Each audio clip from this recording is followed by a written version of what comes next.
香港人啊最中意去旅行噶啦，所以旅遊節目咧係唔少得嘅。又有謝西嘉咯，仲有佢兩個拍檔蔡景恒啊恒仔，仲有馮浩陽洋洋啊。呢一次咧去邊度玩呢？哇，瞓住去旅行啊！嗱，上一次去機場咧，我真係估佢唔到原來咁好睇嘅。今次點樣瞓住去旅行呢？就係喺個車上面，火車上面瞓覺，瞓翻一晚之後咧，酒店錢都慳翻。瞓醒嘅話就已經去到下一站繼續玩嘅啦。呢個節目幾時播呢？逢禮拜四晚9:35同埋禮拜五啊9點半 TVB Plus 播出，即時話今晚呢就係第一集噶啦。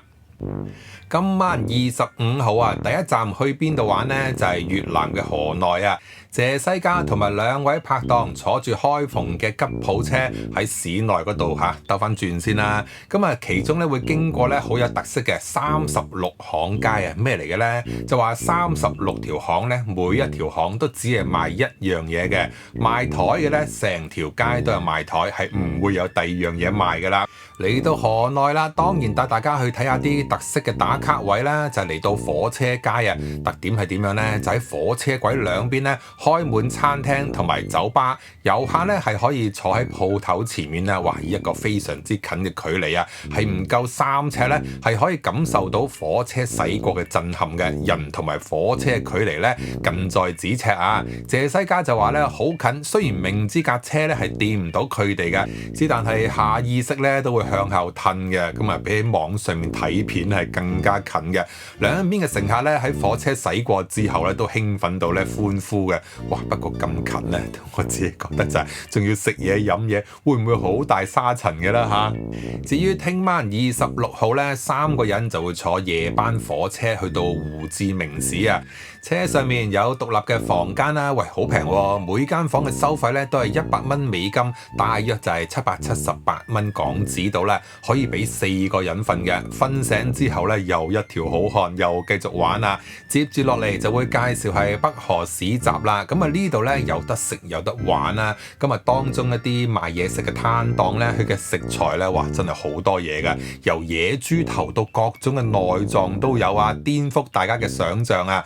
今次恒仔同埋洋洋咧要接受大挑戰啊，就係初上咧，話差唔多成2尺長嘅馬鞭啊！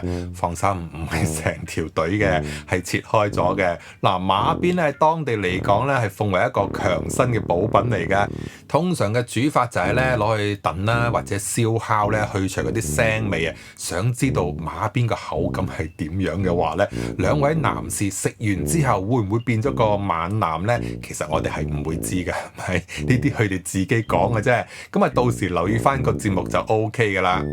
好啦，咁啊，另外咧，恒仔接受訪問嘅時候就話啦，咁啊呢一次嘅行程啊，最大嘅收穫咧就係試到聞名已久嘅越式洗頭啊。佢就笑啦，就話終於體驗到咧越南嘅洗頭啊。咁啊，之前聽人講嘅話咧係好特別嘅，洗完之後咧係唔單止淨係洗頭咁簡單嘅。佢話比香港洗頭嘅力咧係大好多啦。咁啊，而且咧即係啲步驟係好多添嘅，唔止洗頭水啊、護髮素啊，仲提供埋咧肩頸嘅按摩啦、面部護理呢一啲特別服務添。